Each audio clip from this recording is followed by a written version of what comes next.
Nish Talks'ta başladığımız Hollanda üniversiteleriyle ilgili bugün Andris hocamla beraberiz. Başlayalım hocam.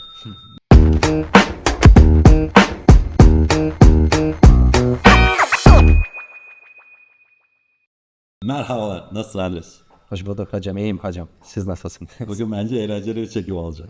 Muhtemelen. Probably.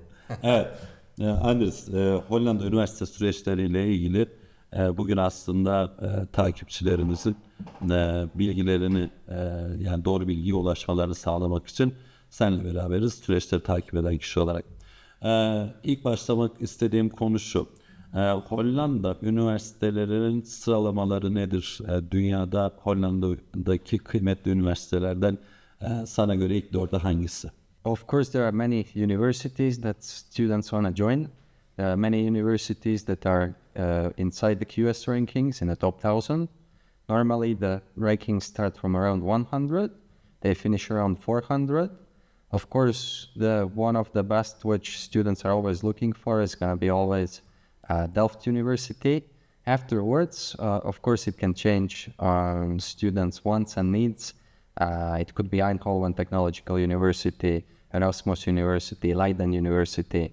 Of course, these ones would be somewhere on the top, everything else a little bit on the bottom, but still in a very good place. Thank you.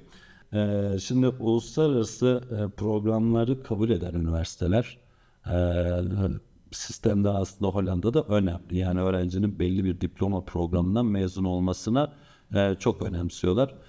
Bir de öğrencilerimizin IELTS artı matematik sınavı artı mülakatta girebileceği üniversiteler var. Aslında burada Hollanda'yı bence ikiye bölmemiz lazım. Uluslararası programlarla kabul veren üniversiteler ya da IELTS matematiksel mülakatla kabul veren üniversiteler hangileri? Well, in total, we will have in Holland up 13 or 14 universities that take students, and as it was said, we can split them in two parts. Maybe I would like to start with the ones which accept Turkish listen diplomacy. Those would be Leiden University, Erasmus University, and Tilburg University. Actually, there is one more, Wageningen University. However, it gives students education more about environment, marine science, food technology. So students are not that interested in those parts. We have never really had someone asking something about it. So it's less discussed topic. Everything apart from those four schools, so Twente, Eindhoven, Delft, Utrecht, and everything else, these all other universities will of course want from students AP classes, IB classes, full diplomas, or some sort of specific certificates. Okay. Peki Hollanda'da öğrenciler IELTS'te minimum kaç puan vermeli? The minimum would be 6. Sub-scores, let's say in writing and in speaking of 5.5. Of course, it's the minimum. Students should always aim higher. Normally, I would request the student to get at least 6.5. In the best case, of course, it would be great to get 7. But of course, yes, minimum is 6, 6.5 the average. Okay.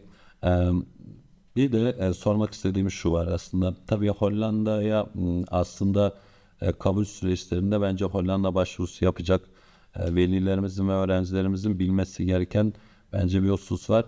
Aslında konaklama imkanının en zor olduğu ülkelerden birisi de Hollanda. Ciddi anlamda erken başvuru bu noktada önemli. Sağlıklı bir Hollanda başvurusu sence hangi tarihte ya da hangi sınıfta başlamalı? Well, students of course should start to think pretty early about such option as studying in Holland. So a 12th grade student, let's say, if he really considers even going there, of course, start of September should be, so 12th grade start of September should always be the point where, okay, I have decided I'm gonna go to the Holland and I have to slowly start looking into all the requirements and the accommodation options. Why? Because it takes quite a lot of time for a student to find a place.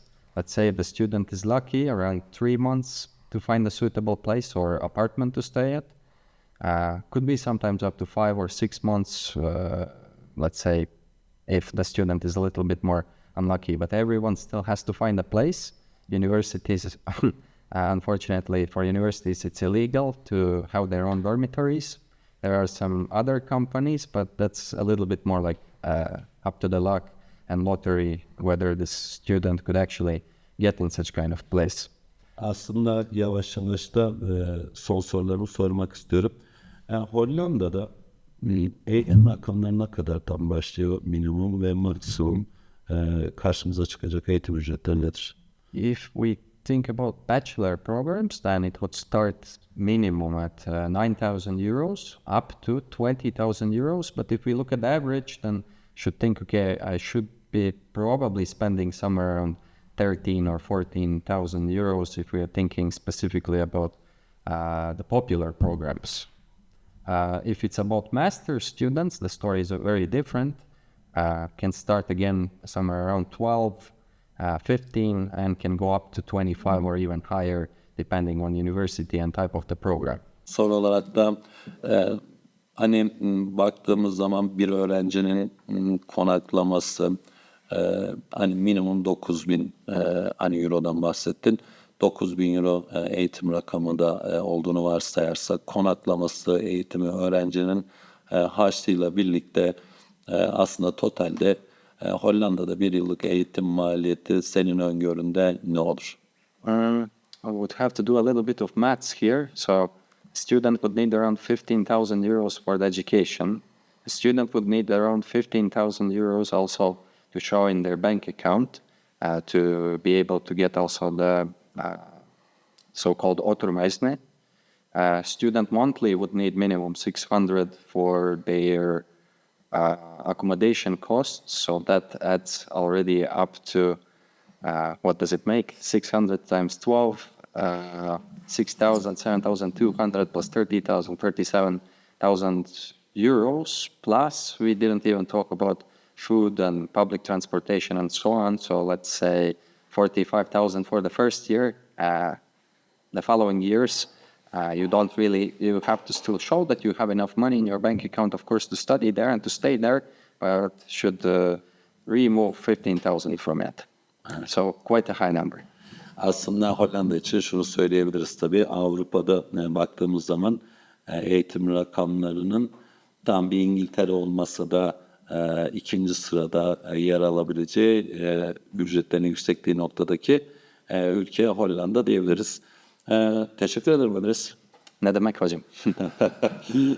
Tabii daha sonrasında Andris'le birlikte Letonya Üniversite süreçlerinde de beraber olacağız. Bugün Hollanda'yı tamamladık ama bir sonraki görüşmemiz Letonya'da olacağız. Evet, yurt dışı eğitimde Nish sana yeter diyor ve bugünkü aslında sohbetimizi tamamlıyor. Görüşürüz. Teşekkür ederim.